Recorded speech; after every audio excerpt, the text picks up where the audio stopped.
ಇರುವಂತಹ ಸ್ಥಳವೇ ಕಾಶಿಯ ಸ್ವಯಂವರ ಮಂಟಪ ಅಲ್ಲವೇ? ಬಂದು ನೋಡುತ್ತಿದ್ದೇನೆ.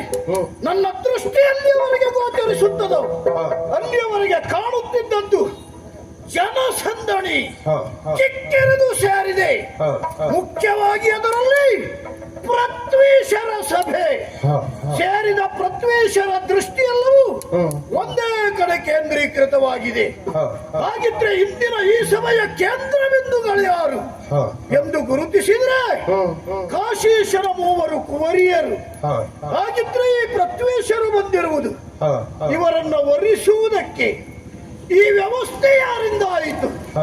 ಇಲ್ಲಿಯ ದೊರೆಯಾದ ಪ್ರತಾಪ ಸೇನನಿಂದ. ಅರಿಯುತ್ತೇನೆ ಅವನಿಗೆ ಮತ್ತು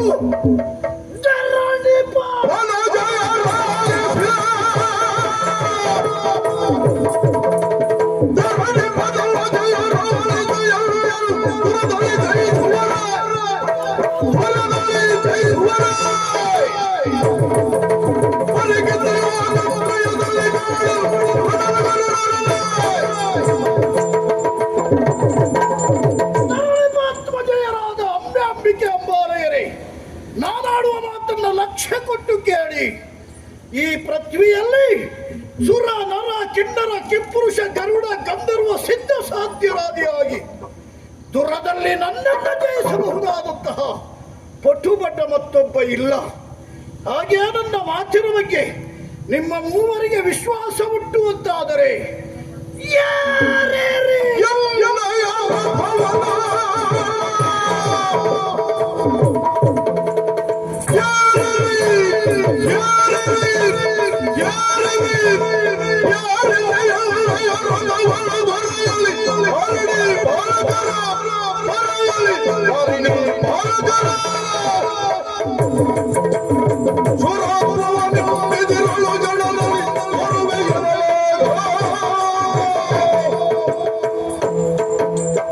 ಮಾತಾಡುವ ಈ ಮಾತಿನ ಬಗ್ಗೆ ನಮಗೆ ಭರವಸೆ ವಿಶ್ವಾಸ ಹುಟ್ಟುವಂತಾದರೆ ಅದಾ ಕಡೆಯಲ್ಲಿ ರಥವನ್ನು ತಂದು ನಿಲ್ಲಿಸಿದ್ದೇನೆ. ಮೂವರೊಟ್ಟಾಗಿ ಆ ರಥವನ್ನ ಏರಿ ಏರಿ ಏರಿ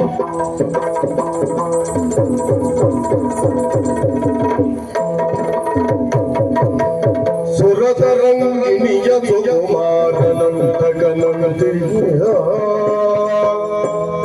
ದುರತರಂಗಿಣಿಯ ಸುಗುಮಾರನಂದಗನಂದೆ ಪರಮ ರೌದ್ರ ತೊಳಿರಲು ಕಲ್ಲುಗಾಜೀಶ ಧರಣಿಯಳು ಪಡಬಡವ ನಡುಗೆ ಭಯದೊಳಗೆ ಕರುಣದಿ ಬಿಲ್ಲ ಭವಾವತರಿಸದೆ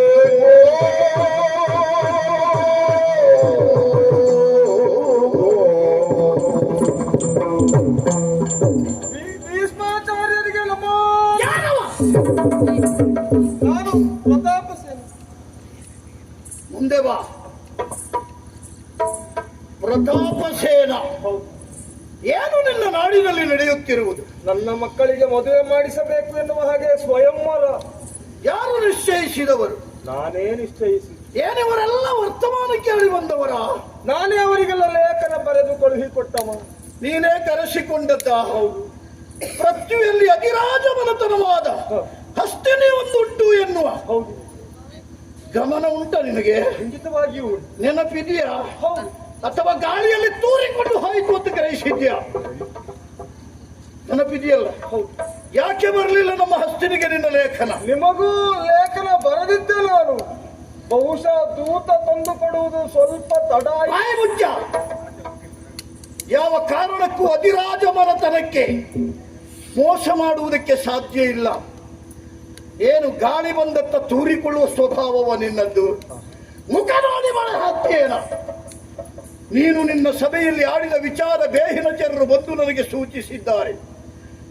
ಮದುವೆ ನಿಶ್ಚಯಿಸಿದಂತಹ ನೀನು ಮಂತ್ರಿಯನ್ನ ಕರೆದು ಏನು ಹೇಳಿದ್ಯಂತೆ? ಏನು ಹೇಳಿದ್ಯಾ? ನೆನಪಿಲ್ವ ನಿನಗೆ? ಕೇಳಿದ ನಮಗೆ ನೆನಪುಂಟು. ಬರಸುಲೇಖನ ಸಕಲ ಧರಣಿಪರಿಂಗೆ ಕರಿಪುರದಲ್ಲಿ ಭೀಷ್ಮಗರಿಯದ ತೆರದಿ. ಹೌದಾ? ಹೌದೇನ? ಈಗ ಬಂದು ಎದುರು ನಿಂತಾಗ ನೀನು ಭಾರಿ ಸಣ್ಣದಾಗಿದ್ಯಲ್ಲ. ಏನೇ ಇರಲಿ, ಸಂದರ್ಭಕ್ಕೆ ಸರಿಯಾಗಿ ನಾನು ಬಂದದ್ದಾಗಿದೆ. ಭೀಷ್ಮನ ಯೋಗ್ಯತೆ ಏನು ಎನ್ನುವುದು ಇಲ್ಲಿರುವ ಪೃಥ್ವಿಷರು ತಿಳಿದಿದ್ದಾರೆ ಎನ್ನುವುದು ವಾತಾವರಣ ನೋಡಿದ ನಿನಗೆ ಗೊತ್ತಾಗಿದೆ. ಖಂಡಿತವಾಗಿ. ಆದರೆ ನನ್ನ ಪರಿಚಯ ಇಲ್ಲದೆ ಇದ್ದವರಿಗೆ ಅಲ್ಲ, ನಾನು ಹೇಳುವುದು ಕ್ರಮ ಎಂದಾದ ಕಾರಣಕ್ಕಾಗಿ ನನ್ನ ಪರಿಚಯ ಮಾಡಿಕೊಡ್ತಾ ಇದ್ದೇನೆ.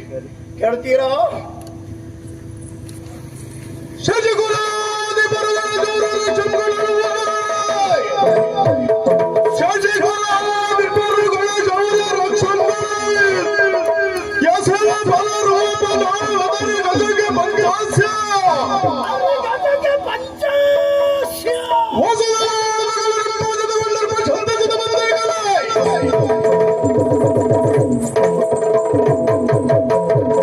ನಾನಾಡುವ ಮಾತನ್ನು ಎಲ್ಲವರು ಲಕ್ಷ್ಯ ಕೊಟ್ಟು ಕೇಳಬೇಕು. ಈ ಸಭೆಯಲ್ಲಿದ್ದವರು ಶಶಿಕುಲ ಎನ್ನುವ ಮಹಾವೃಕ್ಷದಲ್ಲಿ ಫಲರೂಪವ ಎನ್ನುವಂತೆ ಹುಟ್ಟಿದವ ಶಂತಂದ್ರ ಪಾಲ.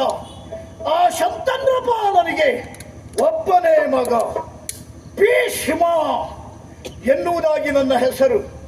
ಇಲ್ಲಿವರೆಗೆ ಬಂದು ಇಷ್ಟು ಕಾರ್ಯವನ್ನು ಮಾಡಿ ಮುಗಿಸಿದ್ದೇ ಇದ್ದರೆ ಅಧಿರಾಜ ಮನತನದ ಸಂಧಿ ವಿಗ್ರಹಿಯಾಗಿ ಬಂದು ನಾನು ಆಡುತ್ತಿರುವ ಮಾತು ಅಲ್ಲ. ನಾನು ಬಂದ ಉದ್ದೇಶವನ್ನ ನಿಮ್ಮಲ್ಲಿ ತಿಳಿಸಲೇಬೇಕು.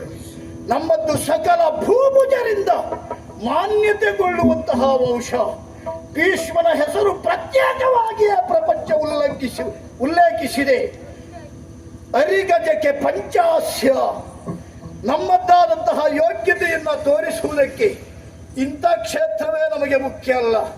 ಆದರೆ ನಮ್ಮ ಮನತನದ ಕಾರ್ಯಕ್ಕೊಪ್ಪುವ ಕೆಲಸವನ್ನು ನಾನು ಮಾಡುತ್ತಾ ಇದ್ದೇನೆ. ಇಲ್ಲಿ ಬಂದು 3 ಹೆಣ್ಣು ಮಕ್ಕಳನ್ನ ರಥ ಏರಿಸಿಕೊಂಡಿದ್ದಾನೆ. ಮುಂದೆ ಏನು ಮಾಡ್ತಾನೆ ಅಂತಲ್ವಾ?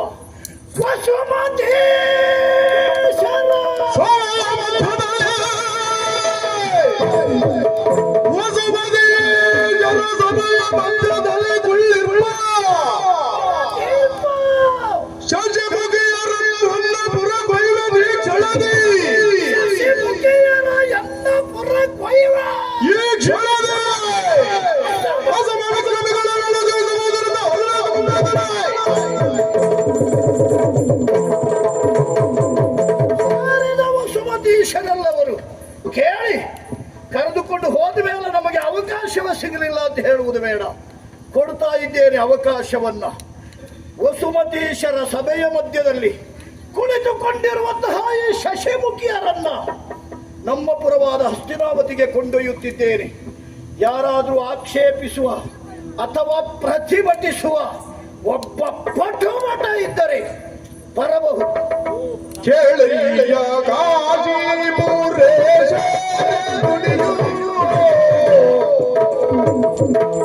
ಕೇಳಿಯ ಕಾಜಿಪುರೇಶ ನುಡಿಯೋ ಮೂಲಗಳು ಭೀಷ್ಮಗೆಳೆಯಿಲ್ಲವಯ್ಯ ಮೂಲಗಳು ಭೀಷ್ಮಗೆಳೆಯಿಲ್ಲವಯ್ಯ.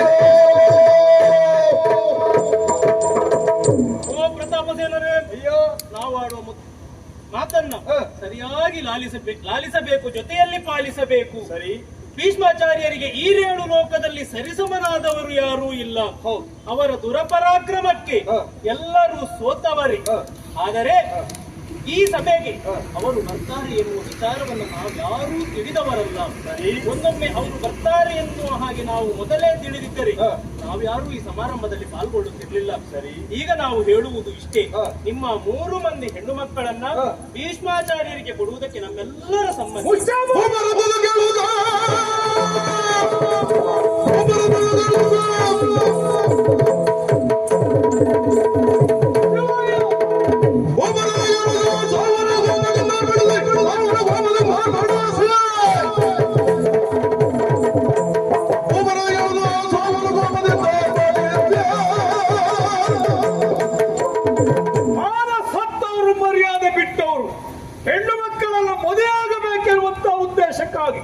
ಕಾಶಿ ಕ್ಷೇತ್ರಕ್ಕೆ ನೀವು ಬಂದದ್ದು ಹೌದು ಅಂತಾದ್ರೆ ಈ ರೀತಿ ಮಾತನ್ನ ನೀವು ಆಡುವುದಿಲ್ಲ. ಬಾಯಿ ತುಂಬಾ ಹೊಗಳೋದಕ್ಕೆ ಮುಂದಾಗ್ತಾ ಇದ್ದೀರಲ್ಲ, ನಾಚಿಕೆ ಆಗುವುದಿಲ್ವಾ? ನಿಮ್ಮ ತಲೆಯಲ್ಲಿ ಕಿರೀಟ ಅದು ಅಲಂಕಾರಕ್ಕೆ ಕಟ್ಟಿಕೊಂಡು ಬಂದದ್ದ ಅಥವಾ ಮೀಸೆ ಉಂಟಲ್ಲ ಅದೇನು ಅಲಂಕಾರಕ್ಕಿದ್ದ?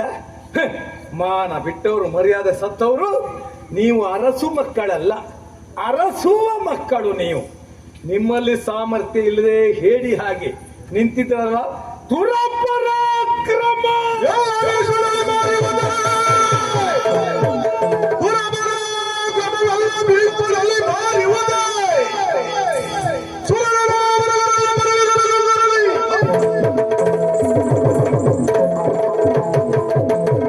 ದುರಪರಾಕ್ರಮ ಭೀಷ್ಮನಲ್ಲಿ ಮಾರಿಯುವುದೇ. ಅವನಿಗೆ ಮಾರಿ ಹೋದುದಲ್ಲ, ನಮಗೂ ಉಂಟೆನ್ನುವುದನ್ನ ನೀವು ತಿಳಿದುಕೊಳ್ಳಬೇಕಾದ್ದಿಲ್ಲ. ಸುರರು, ಕಿನ್ನರು, ಕಿಂಪುರುಷರು, ದಾನವರು, ಮಾನರು, ಉರಗರು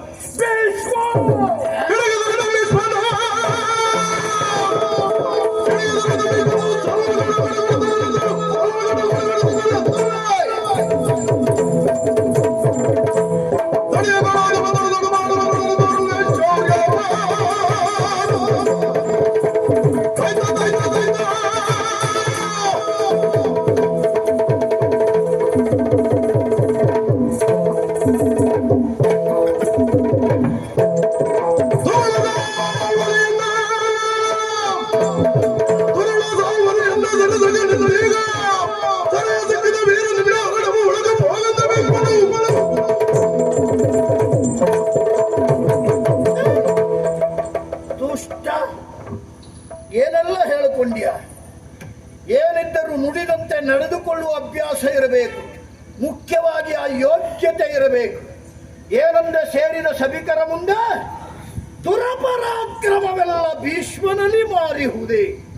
ಭೀಷ್ಮನಿಗೇ ಮಾರಿದ್ದು ಅನ್ನುವುದು ಈಗ ತೋರಿಸಿದ್ದೇನೆ ನಾನು. ಸುರನರೋರುಗರೆಲ್ಲ ಪರೀಕ್ಷಿಸಲಿ ನನ್ನ ಸಾಹಸ. ನಿನ್ನ ಸಾಹಸ ಗೊತ್ತಾಯ್ತಲ್ಲ ಕೆಟ್ಟವೇ, ಕಡಿದು ಮುಗಿಸ್ತಾ ಇದ್ದೆ. ಬೇಡ, ಎಲ್ಲಿಯಾದ್ರೂ ಭೀಷ್ಮನ ಹೆಸರು ಹೇಳಿಕೊಂಡು ಬದುಕಿಕೊಂಡಿರು. ಶಿರವಗೆಸಿಕೊಳ್ಳುವುದು ಕಳ್ಳನಂತ ಲಂಗತಿ